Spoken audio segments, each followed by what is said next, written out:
नमस्कार, मैं वरुण कुमार। आप देखना शुरू कर चुके हैं पर्सनल फाइनेंस का special bulletin money time. Money 9 के इस खास शो में आपको मिलेगी हर वो खबर जिसका आपकी जेब से है सीधा सरोकार। आज की पहली खबर जुड़ी है आपके बैंक बैलेंस से। क्रेडिट डिमांड बढ़ने से बैंक डिपॉजिटर्स को होगा फायदा। कैसे होगा, चलिए बता देते हैं आपको। ब्याज दरों में बढ़ोतरी के साथ ही ऋण मांग में तेजी को देखते हुए बैंक आने वाले महीनों में अपनी जमा दरों में तेजी से बढ़ोतरी करेंगे। इक्रा रेटिंग्स ने गुरुवार को एक रिपोर्ट में ये अनुमान लगाया है। रेटिंग एजेंसी के एक विश्लेषण के अनुसार जमा दरों में बढ़ोतरी के संकेत है, क्योंकि जमा प्रमाण पत्र यानी सीडी लगातार बढ़ रहे हैं। बैंक इनका इस्तेमाल धन उधार लेने के लिए भारी मात्रा में करते हैं। इक्रा ने कहा कि सीडी को अब भी जून 2011 के उच्च स्तर को छूना बाकी है, जबकि वो कुल जमा राशि के 8.3% पर थे।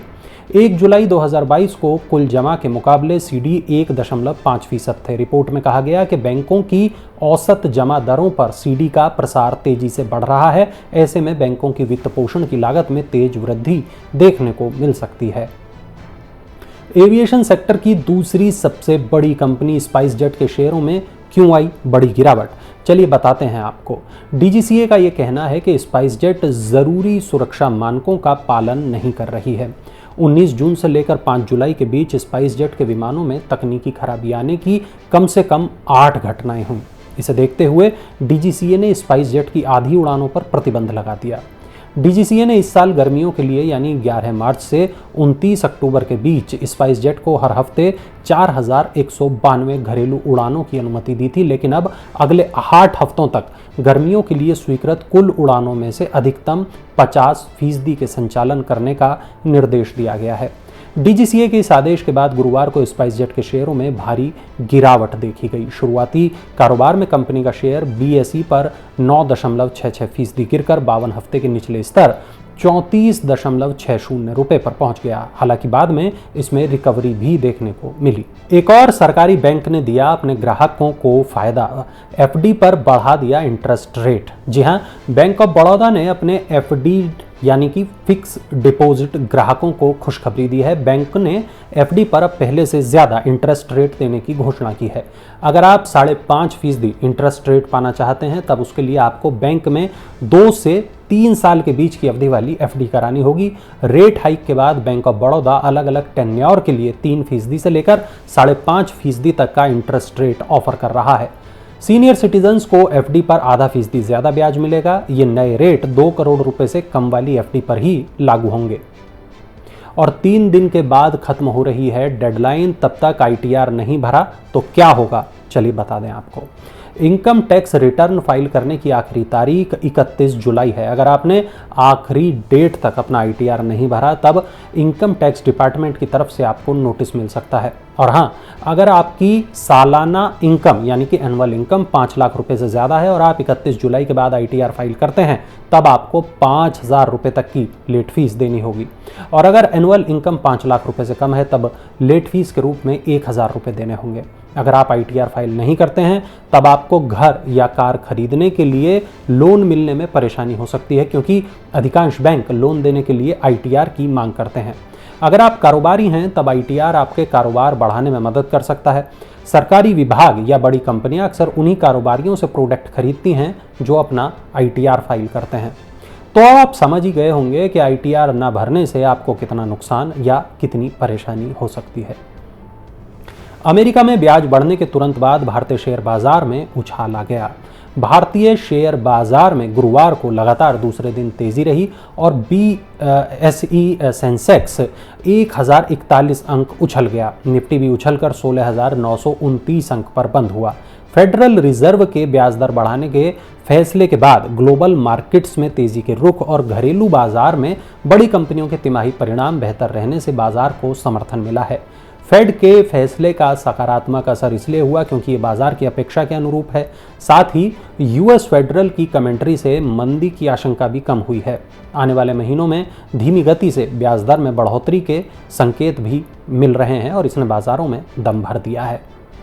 अगर आप भी शेयर बाजार में निवेश करते हैं तो ये खबर आपके लिए बहुत ज़रूरी है। सेबी की नई गाइडलाइंस के मुताबिक 1 अक्टूबर से आपके डीमैट अकाउंट में पड़ी अनुपयोगी राशि को प्रत्येक तिमाही के पहले शुक्रवार को आपके बैंक अकाउंट में वापस किया जाएगा। ऐसा सभी ब्रोकर्स को करना अनिवार्य होगा। आप अपना अनुपयोगी फंड मासिक आधार पर या तिमाही आधार पर चाहते हैं, इसकी जानकारी ब्रोकर को देनी होगी। अगर आप मंथली सेटलमेंट ऑप्शन का चुनाव करते हैं, तब ब्रोकर हर महीने के पहले शुक्रवार को अनुपयोगी फंड को बैंक अकाउंट में ट्रांसफर करेगा। अगर आप तिमाही सेटलमेंट को चुनते हैं, तब आप हर तिमाही के पहले शुक्रवार को अपना अनुपयोगी फंड अपने बैंक अकाउंट में वापस हासिल कर सकेंगे। सेबी का ये कदम ब्रोकर्स को आपके धन का इस्तेमाल खुद के फायदे के लिए करने से रोकेगा। 9 रुपये में मिल रहा है हवाई सफ़र का टिकट। कौन सी एयरलाइंस लेकर आई है ये ऑफर, चलिए जानते हैं। वियतनाम की एयरलाइन कंपनी वियतजेट ने सुपर लो फेयर प्रमोशन की शुरुआत की है। इसके तहत भारतीय यात्री केवल 9 रुपये में सीधे वियतनाम के लिए उड़ान भर सकते हैं। वियतजेट नई दिल्ली, मुंबई, अहमदाबाद, हैदराबाद और बेंगलुरु को वियतनाम की राजधानी हनोई, हो ची मिन्ह, दा नांग को जोड़ने वाली सभी 17 सेवाओं के लिए लगभग 30,000 टिकट इस सेल में ऑफर कर रही है। यात्री इन विशेष कम किराए वाली टिकटों को प्रत्येक बुधवार, गुरुवार और शुक्रवार को 26 अगस्त 2022 तक खरीद सकते हैं। वियतजेट की सीधी उड़ानों से भारतीय यात्री केवल वियतनाम ही नहीं बल्कि Bali, Singapore, Kuala Lumpur, Bangkok, Phuket, Seoul, Busan, Tokyo, Osaka जैसे इलाकों की भी, शहरों की भी यात्रा काफ़ी किफ़ायती दामों पर कर सकेंगे। और नई कार का वेट कर रहे ग्राहकों के लिए आ रही है एक अच्छी खबर। सेमीकंडक्टर का संकट अब खत्म होता दिख रहा है। टाटा मोटर्स का कहना है कि सेमीकंडक्टर का संकट अब धीरे धीरे खत्म हो रहा है और हर बीतते महीने के साथ हालात सुधर रहे हैं। इससे वाहनों का वेटिंग पीरियड कम होगा। टाटा मोटर्स के मुख्य वित्त अधिकारी पीबी बालाजी ने कहा कि सेमीकंडक्टर की कमी की स्थिति सामान्य होने लगी है। हालांकि अब भी बहुत चुनौतियां हैं, लेकिन ये 3 महीने पहले की स्थिति के मुकाबले काफ़ी कम है। अपनी शाखाओं में कागज़ के इस्तेमाल को पूरी तरह बंद करने पर बैंक विचार कर रहे हैं। बैंक और अन्य वित्तीय संस्थान अपनी शाखाओं में कागज़ के उपयोग को पूरी तरह खत्म करने के साथ एटीएम पर ई रसीद देने पर भी विचार कर रहे हैं। आरबीआई ने बैंकों को ऐसा करने का सुझाव दिया है। आरबीआई जलवायु परिवर्तन के प्रतिकूल प्रभावों को कम करने के लिए सर्वोत्तम प्रथाओं के आधार पर एक रणनीति तैयार करना चाहता है। बैंकिंग प्रक्रियाओं को पर्यावरण अनुकूल बनाया जाएगा। इसके तहत कागजों के उपयोग को खत्म किया जाएगा। चलिए अब नजर डालते हैं आईपीओ अपडेट्स पर। एफएमसीजी कंपनी अडानी विल्मर को शेयर बाजार में लिस्ट कराने के बाद गौतम अडानी अब अपनी एनबीएफसी कंपनी अडानी कैपिटल का आईपीओ लाने की तैयारियों में जुट गए हैं।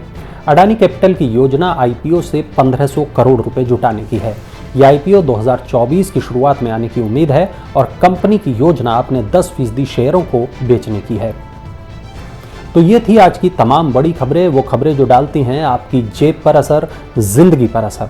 ऐसी ही तमाम बड़ी खबरों के लिए आप जुड़े रहें मनी 9 के साथ, देखते रहें मनी टाइम और चलते चलते देखिए हमारा ये खास इन्फोग्राफिक।